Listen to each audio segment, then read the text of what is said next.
Okay, today we're going to do a boost gauge, factory boost gauge. Okay, today the tools we're going to need are some ratchets, some extensions. Next, we're going to need a 10-12 millimeter socket, whichever one you wish. Next, a 12-10 millimeter open wrench, flathead screwdriver. Next, a punch for the console, some scissors, some gloves if you want them. And on top, we've got razor blade and some electrical tape. We're going to be looking at this grommet right in here. Then we're going to put our hose through here that's going to go into our mechanical boost gauge. I loosened it up to begin with myself, but this is how this comes off. Very, very easy. It's just a little lip. Okay, we're going to enter the firewall. We've got our two ends to the rubber hose. One has the damper on it, one does not. We're going to put the end that does not have the damper on.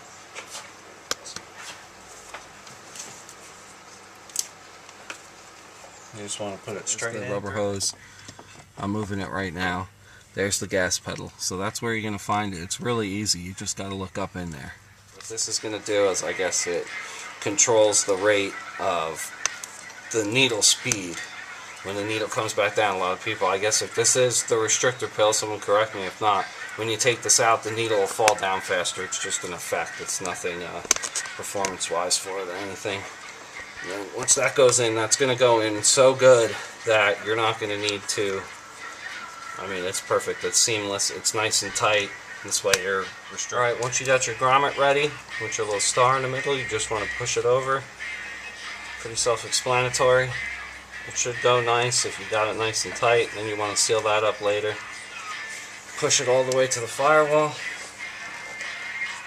And for now, you can just leave it undone because you might want to have more slack with this with the rubber hose later. And then when you're done, you can patch this up before you put your intercooler. What we're going to want to do is just make a little line where you want to cut right after the bend here, and just go and cut into that as straight as possible, straight as you can. There you go. Now we want to take your T, put your T into the bottom, and you can use whatever you want to secure these in there.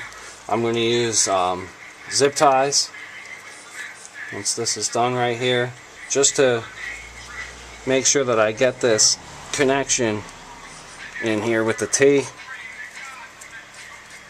Good. I want to get that good, even though they're really tight in there, and that's really nice. I'm just going to use some zip ties and get that in there nice. Okay, here you want to take your rubber hose that you put into your firewall here. You want to put it into your T. Alright, once you've successfully routed your tube through the firewall and you've found it, you can take this lower panel off just to give you more clearance. You want to take this, go up above the steering column, so it gives nice clearance. You won't hit it with the pedals, because the mount itself is going to go on the left side over here. So you want to take this up into here. Alright, now where I got this cut out from was Subaru Technical Informational Services, STIS. And once you print all the PDFs out they have there, for every single install of every single aftermarket part, I believe, and then some, it even says from Subaru of America up here. So it looks like the real deal when you get the PDFs. They're for real. So I cut this out, and instead of, you're supposed to get these lines straight in the bottom, but instead of that, this is what I did. I got it flush with this. And when I printed it on regular 8x11 paper or whatever it is, so that's your template there.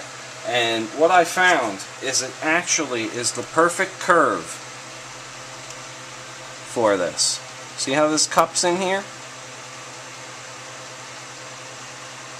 It's the perfect curve. So I believe I've got the right spot. Once you've drilled your holes, we're going to mount this rubber piece. We're going to take your small and your big metal piece. There's your little bracket that's going to go on inside here.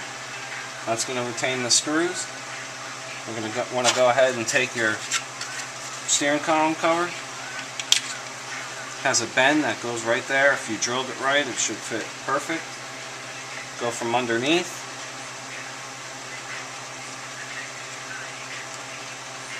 Alright, now we're inside the car. We are going to remove the center console here, just these pieces, and then hook up our Subaru wiring scheme. That's going to go into the 2-pin connector that is inside here.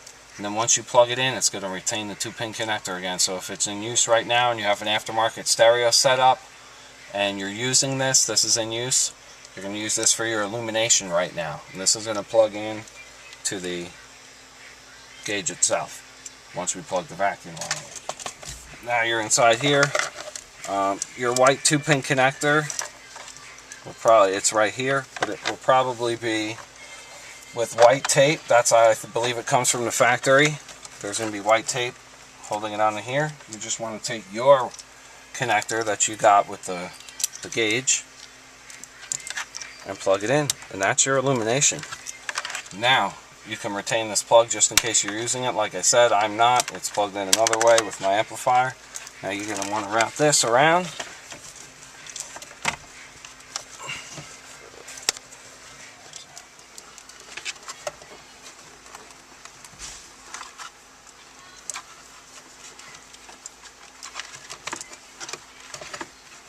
Now once you've reinstalled all the HVAC, your stereo setup, whatever you've got going on, reinstall the bottom cover here, the kick plate. The bottom steering column cover will snap in once you've reinserted the top cover. Now if you've done it right, this will not hit the gauge pod, as you can see.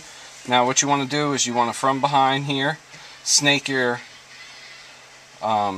vacuum tube and your illumination through there. And then we're ready to hook up here.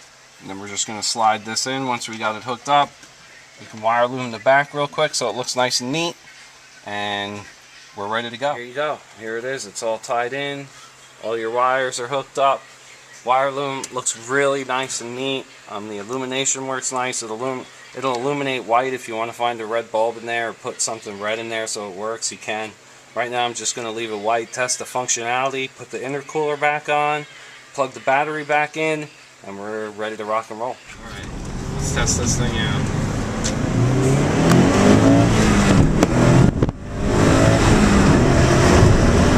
Yep, I think it works.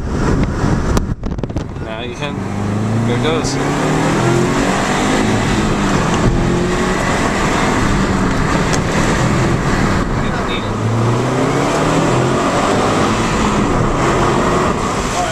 After you came back from your drive, you just want to pop the hood real quick, check your T for your boost, make sure everything worked right.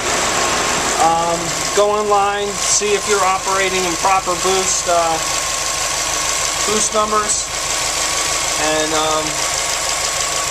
that's it. I mean, everything looks good.